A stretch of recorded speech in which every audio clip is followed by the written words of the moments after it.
Welcome friends. நாம இன்னைக்கு பார்க்க போறோம்னா வைபரோட டிப்ஸ் அண்ட் ட்ரிக்ஸ் பற்றி தான் நாம இன்னைக்கு பார்க்க போகிறோம். அதுக்கு முதல்ல நீங்கள் இன்னும் உங்கள் வைபரை அப்டேட் பண்ணலைன்னா கீழே டிஸ்கிரிப்ஷனில் லிங்க் கொடுக்குறேன், அப்டேட் பண்ணிக்கோங்க. வாங்க வீடியோக்குள்ளே போகலாம்.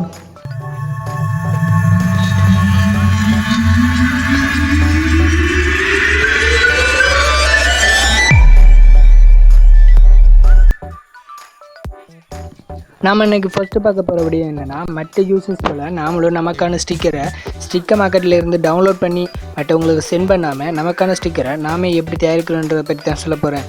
அதுக்கு நீங்கள் உங்கள் வைபர் கண்டாக்டில் உள்ள ஏதாவது ஒரு கண்டாக்டை ஓப்பன் பண்ணிக்கோங்க. நான் உதாரணமாக என்னோடய மற்றொரு வைபரை ஓப்பன் பண்ணுறேன்.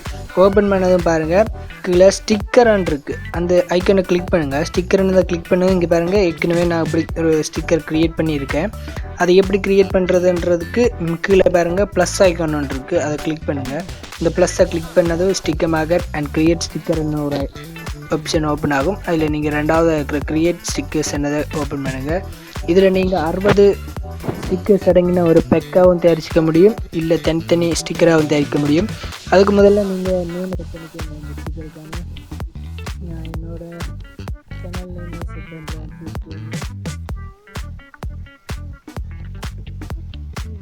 டிஸ்கிரிப்ஷனில் இன்ஃபர்மேஷன் கொடுத்துட்றேன்.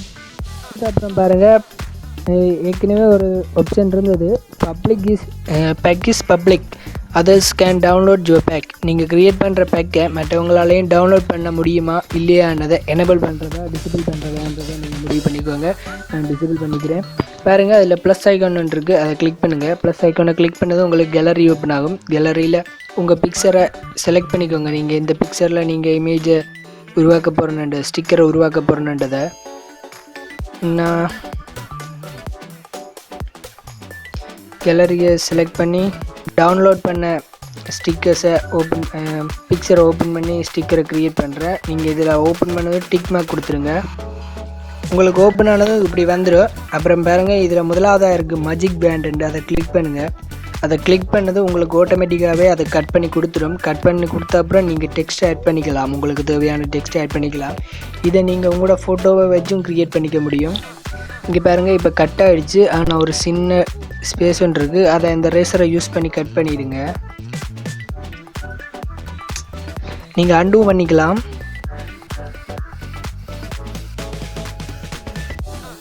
ஓரளவு கட் பண்ணிட்டேன். இப்போ டிக் மார்க்கை கொடுத்துக்கோங்க. டிக் மார்க்கை கொடுத்ததும் இப்போ டெக்ஸ்ட் ஆட் பண்ணணும். டெக்ஸ்ட் ஆட் பண்ணுறதும் நான் வணக்கம்னு டெக்ஸ்ட் ஆட் பண்ணுறேன். டெக்ஸ்ட் ஆட் பண்ணதும் மேலே பாருங்கள், இங்கே பாருங்கள் லைனில் கலர் இருக்குது பார்டரில். நீங்கள் அதை ஸ்க்ரால் பண்ணுறது மூலமாக உங்களோட டெக்ஸ்ட்டோட கலரை நீங்கள் செலக்ட் பண்ணிக்கலாம். நான் இப்போது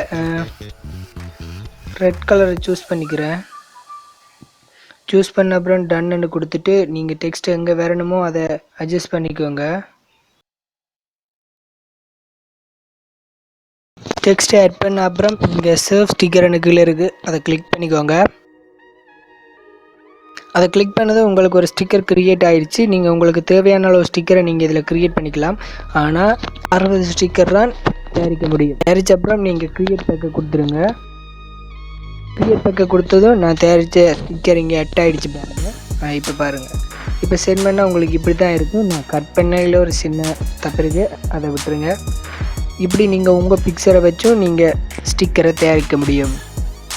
அடுத்ததாக நம்ம பார்க்க போகிற ட்ரிக் என்னென்னா, நமக்கு வர மெசேஜ், அதாவது நம்ம லாங்குவேஜ் தமிழாக இருந்தால் இன்னொருத்தர் நமக்கு இங்கிலீஷில் டைப் பண்ணால் அதை ட்ரான்ஸ்லேட் பண்ண முடியாது.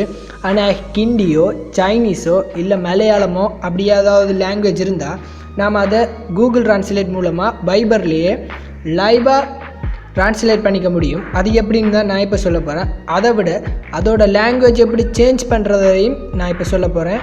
அதுக்கு முதல்ல நீங்கள் இதை எப்படி லாங்குவேஜை மாற்றுறதுன்னா, நீங்கள் எந்த சொல்லை நீங்கள் ட்ரான்ஸ்லேட் பண்ண போகிறீங்களோ அந்த சொல்லை நீங்கள் ஹோல்டாக ப்ரெஸ் பண்ணுங்கள். ஹோல்டாக ப்ரெஸ் பண்ணது உங்களுக்கு இப்படி ஒரு ஆப்ஷன் ஓப்பன் ஆகும். அதில் பாருங்கள் ட்ரான்ஸ்லேட்னு இருக்குது. நான் இப்போ இதை செட் பண்ணியிருக்கேன் என்னென்னா, ஹிந்தி டு இங்கிலீஷ்னு. ஹிந்தியிலேருந்து இங்கிலீஷ் மட்டும்தான் ட்ரான்ஸ்லேட் பண்ண முடியும். ஆனால் தமிழில் இருந்து இங்கிலீஷில் இருந்து தமிழுக்கு ட்ரான்ஸ்லேட் பண்ண முடியாது. அதுக்கான அவைலபிள் இன்னும் கொடுக்கல. அது கொடுத்த அப்புறம் அப்படி ஒரு செட்டிங் வந்தால் அதை பற்றி நான் இன்னொரு வீடியோ போடுறேன். இப்போ இதை பார்ப்போம். இதில் பாருங்கள் 3 ஆப்ஷன் கேட்குது. அதில் நீங்கள் கண்டினியூன்றதை கிளிக் பண்ணுங்கள். கண்டினியூன்ற கிளிக் பண்ணதும் உங்களுக்கு பாருங்கள் லோட் ஆகிட்டுருக்கு. லோட் ஆனதும் உங்களுக்கு அதை டெக்ஸ்ட்டாக கீழே ஹவ் ஆர் யூன்னு இருக்குது. மேலே பாருங்கள் ஆட்டோமேட்டிக்காக கூகுள் ட்ரான்ஸ்லேட் பண்ணி கொடுத்துருச்சு. அதோட இந்த லாங்குவேஜை நாம் இப்போ இங்கிலீஷில் இருந்து சைனீஸுக்கு, சைனீஸில் இருந்து ஹிந்திக்கு, ஹிந்தியில் இருந்து இங்கிலீஷுக்கு எப்படி சேஞ்ச் பண்ணுறதுன்றதை நான் இப்போ சொல்ல போகிறேன்.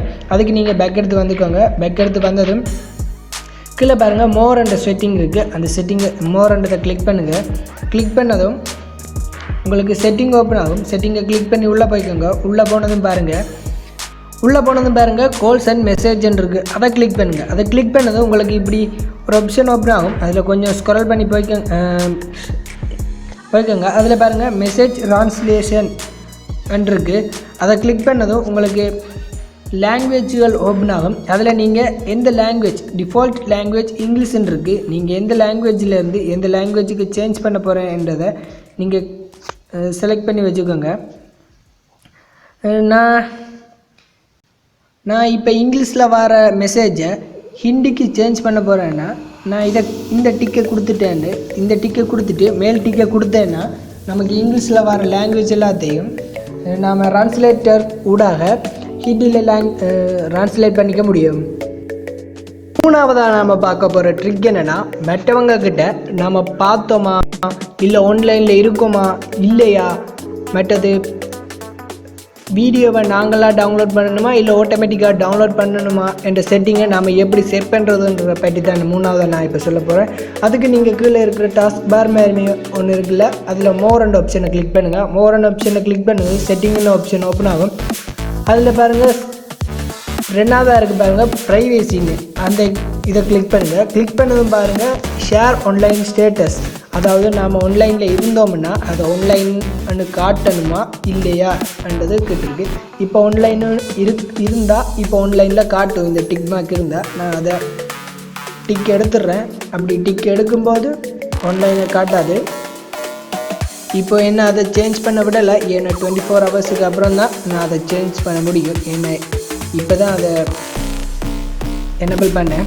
அடுத்ததாக பாருங்கள் ரெண்டாவதாக இருக்குது சீன் ஸ்டேட்டஸ், அதாவது நாம் ஒருத்தர் நமக்கு ஒரு மெசேஜை சென்ட் பண்ணுறாருன்னா அதை நம்ம பார்த்தோமா இல்லையான்றதை இந்த சென்ட் சீன் ஸ்டேட்டஸ்ன்றத மூலமாக அவங்க பார்த்துக்க முடியும்.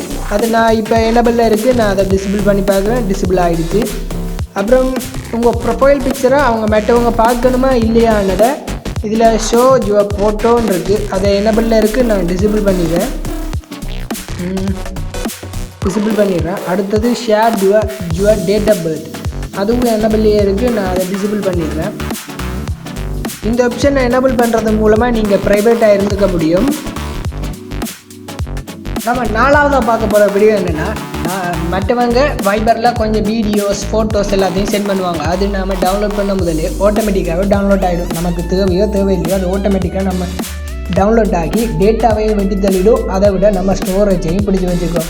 அதை நம்ம எப்படி நமக்கு தேவை என்றால் மட்டும் டவுன்லோட் பண்ணுறது, இல்லைன்னா அப்படியே டவுன்லோட் பண்ண விடுறதுன்றதை பற்றி தான் இப்போ நான் சொல்ல போகிறேன். அதுக்கு நீங்கள் கடைசியிலேருந்து மூணாவதாக இருக்குது பாருங்கள் மீடியா அண்ட் ஸ்டோரேஜ், அதை கிளிக் பண்ணுங்கள். அதை கிளிக் பண்ணது உங்களுக்கு இப்படியே ஒரு பேஜ் ஓப்பன் ஆகும். ஓப்பன் ஆனதும் பாருங்கள் நீங்கள் சேவ் பண்ணுறதெல்லாம் கேலரியில் தான் சேவ் ஆகணுமான்றது, அது எனபிள்லேயே இருக்கட்டும்.